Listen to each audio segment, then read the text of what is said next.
2018년도 새해를 맞이했습니다. 하나님의 은혜로 이 새해를 맞이하면서 크신 하나님의 축복이 있기를 간절히 기도합니다. 새해를 맞이하는 우리의 건강한 자세는 이제는 과거를 돌아보기보다 앞을 향해 달려가는 것에 있다고 생각합니다. 하나님을 믿지 않는 성도들은 미래의 불확실함을 보면서 불완전한 삶을 살아가겠지만 우리 하나님께서는 우리 2018년도 우리 믿는 자들은요, 특히 우리 선한목자교회 성도님들은 하나님이 함께 하시고 시시때때로 흘러넘치는 성령 충만함으로 그렇게 살아가시기를 축복합니다. 말씀으로 굳게 서리라, 올해의 표 말씀인데 그 표 말씀처럼 말씀으로 여러분의 삶이 회복되고 변화되는 그런 은혜가 있기를 바랍니다. 또한 올해에는 간구하는 여러분 각자의 기도 제목이 응답되는 해가 되길 바라고요. 여러분의 삶 속에 살아계신 하나님을 계속 만나시고 체험하며 살아가기를 계속 진심으로 기도합니다. 불가능을 가능케 하시는 주님 앞에 오늘 이 시간 각자에게 주신 그 2018년도 말씀 기억하시면서 붙들고 승리하시기를 바랍니다. 오늘 말씀이 쓰여진 오늘 말씀은요, 고린도서입니다. 이 고린도서는 사도 바울이 썼습니다. 그의 제자가 있었는데 디도라는 제자, 그 디도를 통해 고린도 교회에 편지를 썼습니다. 고린도 전서를 먼저 써서 그 제자를 통해서 보내고 그 제자에게 그 교회에 대한 소식을 듣게 됩니다. 그 듣고 나서 다시 고린도 교회에게 쓴 편지가 두 번째 편지가 고린도 후서입니다. 본서를 보면요, 바울이 디도에게 들은 고린도의 좋은 소식들을 먼저 우리가 볼 수 있습니다. 고린도 교인들이 하나님을 만나고 회개했다라는 소식, 또 바울을 만날 것을 고대한다는 그 소식을 우리가 볼 수 있습니다. 또 슬픈 소식도 있습니다. 고린도 후서에 보시면 교회가 여러 파로 갈렸다라는 소식, 또 바울을 오해해서 바울의 사역을 오해해서 의심을 품고 있다, 이런 소식도 있고요. 또 바울을 비난하는 그런 내용들도 기록되어 있습니다. 그래서 바울은 고린도 후서를 쓴 이유가 고린도 성도들이 오해했던 그 오해를 풀어주고 계속해서 좋은 소식, 회개하며 주님을 사모하는 그런 삶을 살도록 고린도 후서를 쓴 것입니다. 그래서 그가 하나님의 때에 고린도 교인들을 다시 만나게 될 때 기쁨으로 볼 수 있게 되기를 고대하면서 고린도 후서를 썼습니다. 작년 말에 며칠 전이죠, 2018년도를 준비하는 제 마음이 이렇게 바울의 마음과 같았습니다. 2018년도에는 풀은 마르고 꽃은 시듭니다. 그러나 영원히 변하지 않는 하나님 말씀 통해서 우리 교우들, 저와 우리 교우들을 위로하시고 또 멀어진 우리의 신앙에서 회복되는 그리고 변화되는 역사가 있기를 작년 말에 기도했었습니다. 이것은 저의 기도만이 아닌 것을 제가 잘 알고 있습니다. 여러 성도님들이 저에게 기도 제목을 주셨는데 기도 제목에는 다 회복과 변화였습니다. 신년을 맞이하면서 첫 주일 예배 주제를 회복과 변화로 잡았습니다. 어떻게 하면 올 한 해 우리가 회복되고 변화될 수 있을까요? 우리 말씀을 통해서 보면 우리가 회복과 변화를 이루기 위해서 먼저 첫 번째로는 우리가 육신대로 사람을 대하지 말아야 한다라고 우리에게 알려주고 있습니다. 회복과 변화를 위해선 우리는 육신대로 사람을 대하지 말아야 한다. 우리 16절 초반부를 보시면요, 그러므로 우리가 이제부터는 어떤 사람도 육신을 따라 알지 아니하노라라고 기록합니다. 바울의 강력한 권면은 이렇습니다. 고린도 교회를 향한 권면. 믿는 자는 사람을 대할 때 보이는 대로, 느끼는 대로, 이미 아는 그대로 대하지 않는다라는 것입니다. 올해 우리 각자가 우리 사랑하는 배우자에게, 나의 자녀에게, 그리고 우리 사랑하는 지체 교우들에게 우리가 느끼는 대로, 편견대로, 육적으로 대하지 않기를 축복합니다. 우리가 육신대로만 행동한다면 우리 배우자를 향하여 어쩜 저럴 수 있을까? 라고 여기면서 쉽게 화를 내게 됩니다. 그냥 한 번 더 생각하면 이해할 수 있는데 그냥 너무 편해서인지 그냥 공격적인 행동이 나올 때가 있습니다. 그리고 또 육신대로 살게 되면 자녀들에게는 어떻습니까? 아이에게 화를 내는 이유는 아이가 잘못했기보다는 우리의 내면에는 내 뜻대로 하지 않았다라는 것이 더 많습니다. 그래서 흔히 우리 자녀에게 이런 말을 합니다. 아들, 딸, 아빠가 혹은 엄마가 그렇게 하지 말라 그랬지? 이렇게 얘기하죠. 내 뜻대로 하려는 마음이 있기 때문에 이런 말을 하지 않겠습니까?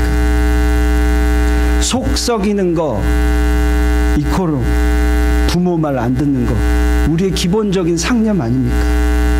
교회에서는 어떻습니까? 육신대로 행동한다면 쉽게 저 사람은 원래 저런 사람이야 라고 여기면서 그냥 마음 닫아버리고 벽을 쌓고 정작 우리가 사랑해야 할 지체들을 미워하고 상처를 줍니다. 안타깝지만 그래서 교회를 떠나는 경우가 많이 있습니다. 우리가 육적으로 있을 때요, 우리는 너무나 쉽게 사람을 적으로 삼습니다. 사실 우리를 조정하는 배후 세력, 사단이 따로 있는데, 그 적이 따로 있는데 사람을 적으로 삼습니다. 작년 말에 예수님을 기다리는 자는 어떤 자라고 우리 나누었습니까? 영적 전쟁에 깨어있는 자가 예수님을 기다리는 자다 나누었습니다. 에베소서 6장 12절을 우리 같이 읽어볼까요? 시작. 우리의 씨름은 혈과 육을 상대하는 것이 아니요 통치자들과 권세들과 이 어둠의 세상 주관자들과 하늘에 있는 악의 영들을 상대함이라. 아멘. 이 말씀은요, 우리의 적은 누구라고 얘기하고 있습니까? 적은 사단입니다. 사람이 아닙니다. 간교한 사단은요, 우리 서로가 적을 삼게 하고 분열되도록 하고 그렇게 하기 위해 감적을 부추깁니다. 창세기 3장 1절에 보면 사단이 등장하는데 사단이 하와에게 이렇게 속삭입니다. 하나님이 참으로 너희에게 동산 모든 나무의 열매를 먹지 말라 하시더냐? 하와에게 이렇게 속삭입니다. 하나님은 이렇게 얘기하셨습니다. 선악을 알게 하는 나무의 실과는 먹지 말라. 이 하나님의 말씀에 사단은 교묘하게 모든 나무를, 이런 모든이란 단어를 추가해서 교묘하게 말을 바꾸었습니다. 지금도요, 사단은 이런 교묘함으로 우리의 주적을 사단이 아닌 내가 사랑해야 할 사람, 그 사람이 나의 주적이야 라고 우리의 마음을 바꾸어가고 있습니다. 우리가 육체대로 산다면 우리는 사람을 미워하게 되고요, 결국 사단에게 패배하게 된다는 거죠. 그래서 우리의 관계가 무너지고 있다면 이처럼 비참한 사실이 어디 있습니까? 사단의 관계에 놀아나서 주적이 사람이 되어 우리가 분열되고 있다면 이처럼 비참한 게 어디 있습니까? 고부 간의 갈등, 부부 간의 갈등, 자녀들과의 갈등, 교인들과의 갈등, 이 모든 것은요, 배후에서 조정하고 있는 사단이 역사하고 있음을 우리가 알아야 합니다. 그래서 집안이 분열되고 부부가 이혼을 하고 자녀가 상처를 받고 교회가 분열되는 것입니다. 예수님 얘기하셨습니다. 내가 너희를 사랑한 것 같이 너희도 서로 사랑하라. 이 말씀 주님이 분명하셨는데,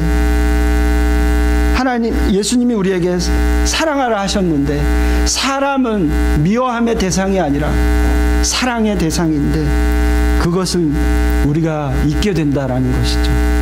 우리 선한 목자교회는 올 한 해 오직 사랑하는 가정, 사랑하는 배우자, 사랑하는 지체, 분열이 아니라 연합되는 그런 공동체가 되기를 축복합니다. 제가 생각해도 제가 대학생 때 참 촌스러웠습니다. 너무 촌스러웠어요. 우리 아내가 아니었으면 평생 총각으로 살 뻔했는데 우리 와이프님께서 저를 걷어주셨습니다. 여러분은 어떠십니까? 우리 남편이 아니면, 나의 아내가 아니면 평생 총각으로 처녀로 살 뻔했는데 얼마나 감사합니까? 얼마나 소중합니까? 어떤 남자 집사님이 이런 말 하니까 이러시더라고요. 목사님, 차라리 총각이 나아요. 우스갯소리지만 모르겠습니다. 아무리 남편이 원수 같고 아내가 밉고 자녀가 속을 썩여 속이 상해도, 아무리 그 박 집사가 밉고 김 집사가 미워도 그들은 우리가 타도해야 할 적이 아닙니다. 우리의 주적은 사단입니다. 사람이 아닙니다. 그것을 꼭 기억하는 그런 저희들이 되었으면 좋겠습니다. 올해 회복과 변화를 위해서 두 번째로 우리가 기억해야 할 것, 이제는 예수님을 믿는 것도 육신대로 믿지 않아야 합니다. 예수님을 믿는 것도 육신대로 믿지 않아야 합니다. 16절 후반부를 보시면, 비록 우리가 그리스도도 육신을 따라 알았으나 이제부터는 그같이 알지 아니하노라 라고 이야기합니다. 이 말씀 중에 육신대로 예수님을 믿는다는 것은 뭘까요? 육신에 필요한 것이 있을 때만, 내가 원하는 것이 있을 때만 주님을 찾는 것입니다. 그것이 육신대로 믿는 것입니다. 주님은 부족할 때나 풍족할 때나 나의 주님이셔야 하는데, 그렇지 않고 내가 필요할 때만 주님이신 것입니다. 우리가 신앙이 성숙해져 간다는 것은 육적인 생각에서 영적인 생각으로 바뀌는 것입니다. 처음에 주님을 만나는 목적이 자신의 필요한 무엇을 얻은 것이었다면, 이제 점점 성숙해지면서 그분을 만나는 것 자체가 목적이 되어야 한다라는 것이죠. 상황과 조건이 맞을 때만 주님을 찾는 것이 아니라 어떤 상황에도 주님을 사모하는 그런 신앙인이 되어야 한다라는 것입니다. 내 욕심만 채우려다가 어린아이와 같은 그런 삶을 살다가 이젠 성숙해서 주님의 희생과 사랑을 알고 나 또한 헌신하는 것이 바로 성숙한 영적인 신앙인입니다. 우리가 살아가면서 진짜 진국인 사람이 있습니다. 진짜 만나고 싶은 사람. 그 사람은 어떤 사람입니까?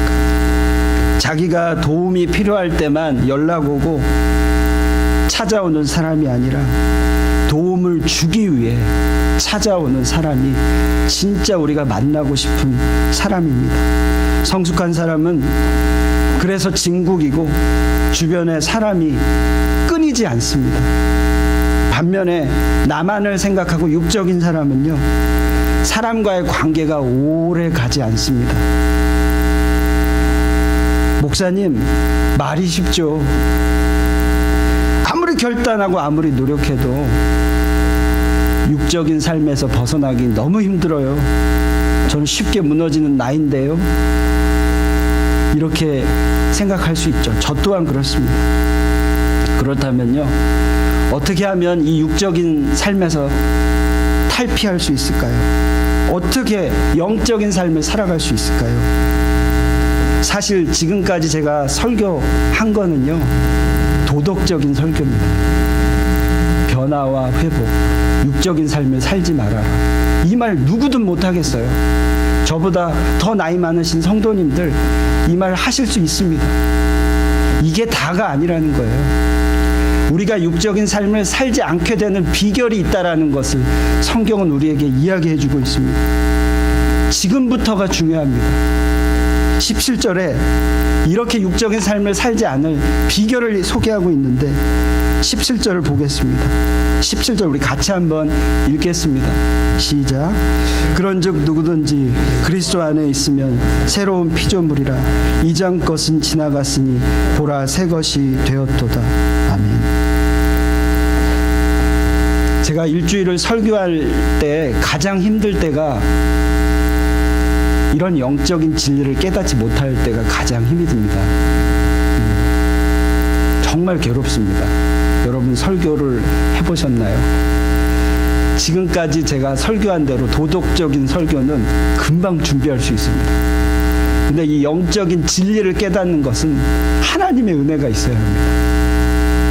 제가 어젯밤에 하나님께서 폭포수와 같이 은혜를 주셨습니다. 바로 이 진리를 발견했기 때문인데 바로 17절 말씀이 그렇습니다. 지금 읽으셨던 말씀 중에 그런즉이라는 단어가 있습니다. 이것이 중요합니다. 앞절에 육적인 삶을 살지 않도록 하기 위해서는 그런즉 누구든지 그리스도 안에 있으면 새로운 피조물이라 이렇게 얘기하고 있습니다. 예수님이 내 안에 거하면 우리는 새로운 피조물이 되고 새 것이 되기에 육적인 삶을 살지 않게 된다라는 것이죠. 여러분 혹시 그리스도 안에 있다라는 이 말 있잖아요. 참 교회에서 많이 듣는 말입니다. 이 말이 너무 진부하고 추상적이지 않으십니까? 그런데 이것이요, 이 진리를 진정으로 깨닫게 되면 이것은 놀라운 힘이 됩니다. 저는 모태 신앙인이었습니다. 태어났을 때부터 교회에 다녔습니다. 교회에서든 대학 캠퍼스에서든 뭐든지 열심히 훈련받고 전도하는 학생이었습니다. 그때까지의 저의 노력은 분명 저를 지금까지 훈련시켜준 밑거름이 되었다고 저는 확신합니다. 하지만 제가 진짜 주님 안에 있다 라는 확신을 가진 때는요, 별로 오래전이 아니었습니다. 미국 신학생, 유학생이었을 때였고 텍사스에서 전도사로 섬기던 때였습니다. 그렇다고 해서 그 전에 저의 모든 신앙의 모습은 무늬만 신앙인 그것은 분명 아니었습니다. 저 나름대로 열심히 하였습니다. 어찌됐건 저는 신학생일 때 주님을 진정으로 만났습니다. 주님 말씀하십니다. 그가 찔림은 우리의 허물을 인하며 그가 상함은 우리의 죄악을 인함이라. 그가 징계를 받음으로 우리는 평화를 누리고 그가 채찍에 맞음으로 우리가 나음을 받았도다. 우리가 아직 죄인 되었을 때 그리스도께서 우리를 위하여 죽으심으로 하나님께서 우리에 대한 자기의 사랑을 확증하셨느니라. 아멘. 예수님의 십자가에 고통받고 죽으심은 이 말씀을 통해 저에게 전부로 다가왔습니다. 그 고통과 죽으심은 저를 향한 사랑과 희생이었습니다. 저는 이 말씀을 그냥 문자 그대로 받은 것이 아니었습니다. 제 영혼 육이여 진리의 권세의 말씀에 반응하였습니다. 내 육이 그것을 느끼고 체험하였습니다. 내 혼이, 내 지식이 그것을 인지하였습니다. 내 영이 주님 앞에 서면서 주님을 갈급하기 시작하였습니다. 더 이상 주님 없이 과거로 돌아가고 싶지 않았습니다. 왜냐면요, 그것은 영원한 사망이기 때문에. 이제 주님 없이는 앞으로 살아갈 수 없겠다라는 생각이 들고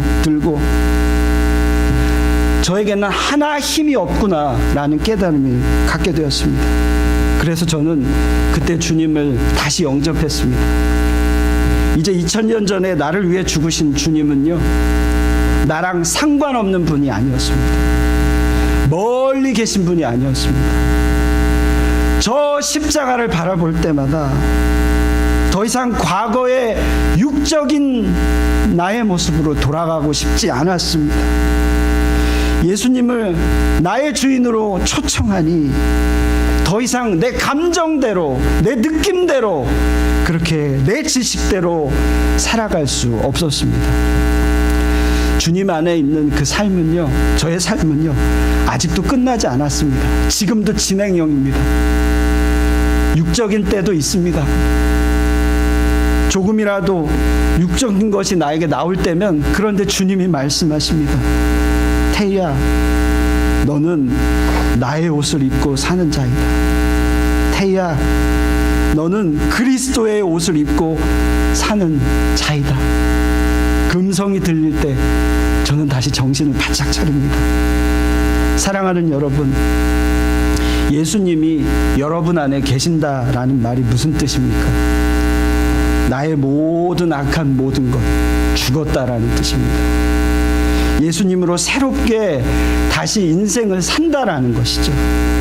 더 이상 죄악의 누더기 옷을 입은 내가 아니라 예수님의 옷을 입고 예수님처럼 살아가는 것입니다. 이럴 때요, 진짜 복음의 힘이 나타나는 것이죠. 이렇게 주님과 교제할 때요, 육적인 삶을 살래야 살 수 없는 주님을 닮아가는 그런 복음의 능력을 우리가 갖게 된다는 것이죠. 두 고아가 있었습니다. 형, 동생 둘 다 고아였습니다. 형은 동생을 먹여 살려야 했습니다. 늘 동생이 먼저였습니다. 형이 먼저 교회로 인도를 받았습니다. 그 형은 주님을 만났습니다. 그러나 동생은 방탕한 막가파 철부지였습니다. 동생이 결국엔 집을 나갔습니다. 그리고 어느 날 피투성이로 문을 열고 형에게 다시 돌아왔습니다. 그리고 얘기합니다. 형, 내가 사람을 죽였어. 형은 동생의 모습을 보고 본능적으로 뭔가를 느꼈습니다. 얼른 동생 옷을 벗기고 동생을 씻기고 동생에게 자기가 입었던 옷을 입히고 자기는 동생이 입은 피 묻은 옷을 입습니다. 조금 있다가 요란한 발소리와 함께 사람들이 들이닥쳤습니다. 형사였습니다. 형사들이 그 피 묻은 옷을 입은 형에게 무참하게 발길질을 하면서 네가 죽였지, 이 살인자. 그리고 잡아갔습니다. 신속한 처리의 재판이 실행됐습니다. 그 재판의 마지막 고백에 형이 이렇게 얘기합니다. 네, 저는 이 죄로 형벌을 받아야 합니다. 그리고 재판은 사형 선고로 내려졌습니다. 그런데 이상한 건 이 사형수는요, 보통 사형수 같지 않았습니다. 찬송과 기도만 하는 사형수.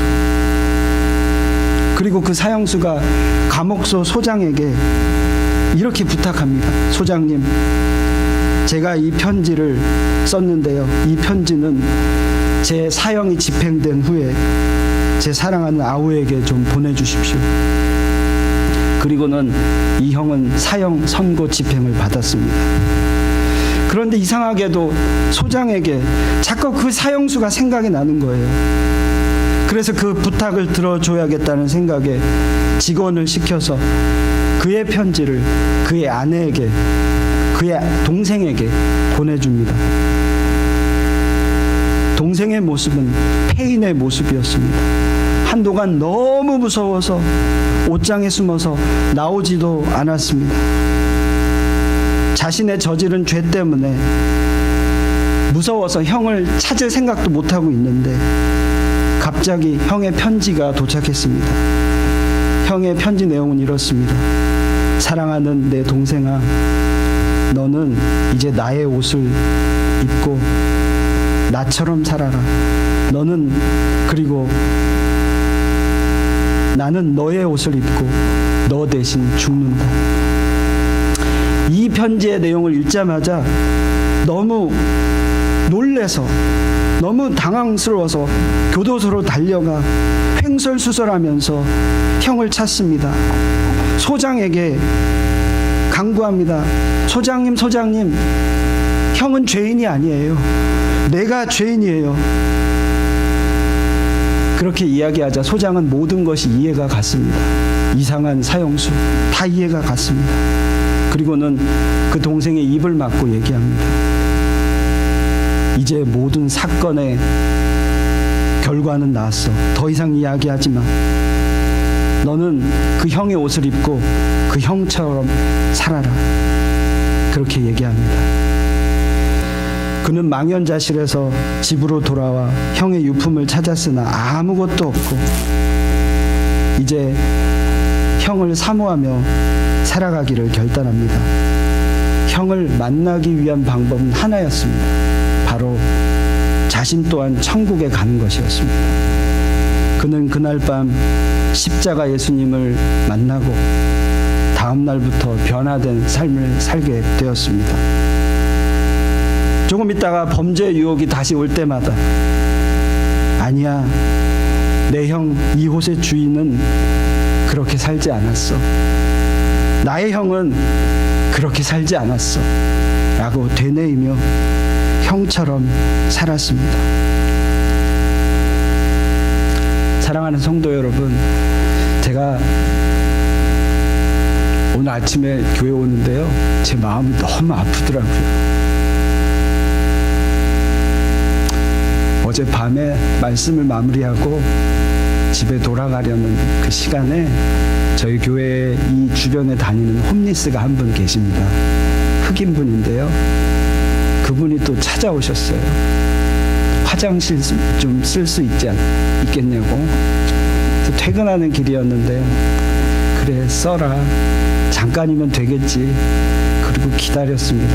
5분이 지나고 10분이 지나도 화장실에서 나오지를 않는 거예요. 제 마음속에 저 사람이 이 추운 날씨에 어디서 자야 할 텐데 이런 마음도 있었지만, 제 마음속에는 여기 계속 있으면 여기가 난리가 날 텐데 교회에 재우면 어떨까? 교회도 다 없어질 텐데, 다 난리 날 텐데. 그 생각대로 화장실에 가보니까, 떠나고 가보니까 냄새가 나더라고요. 근데 제 마음속에 두 마음이 있었습니다. 근데 오늘 아침에 와보니까 그 흑인 홈리스가 저쪽 길가에서 자고 있더라고요. 전 모르겠습니다. 이 홈리스를 어떻게 도와야 할지. 그런데 주님이 주신 마음은 바로 사랑의 마음입니다. 이 사람을 어떻게 섬길지는 저도 아직 모르겠어요. 근데요, 주님이 주신 마음은요, 이 사람을, 만약에 이 사람이 예수님이었다면 너 어떻게 했겠니? 그 마음을 주시는 거예요. 전 아직도 모르겠어요. 근데 제 안에 있는 그 마음 하나는 주님의 마음입니다. 그 마음이 저와 여러분에게 계속 있다면, 우리가 육적인 삶을 살아가지 않는다면, 주님이 여러분 안에 거하신다면요, 우리는 사랑할 수밖에 없습니다. 그것이 바로 예수님 안에 거하는 삶입니다. 그리고요, 그것이 복음의 능력이라는 것이죠. 그 마음을 우리가 가지고 있을 때 주님은 저와 여러분을 사용하십니다.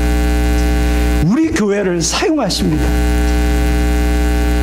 그 주님의 마음을 품은, 주님이 우리 안에 계시는 그 능력을 소유하시는, 그래서 진짜 변화되고 회복되는 역사가 그냥 주변의 여러 가지 상황 조건 따져서 신앙생활을 하는 것이 아니라 주님이 계심으로 살아내시는 축복이 있는 저와 여러분이 되셨으면 좋겠습니다. 우리 이 시간 같이 그 마음 기억하시면서 우리 찬양하시겠습니다. 주 보혈 날 정결케 하고 주 보혈 날 자유케 하네.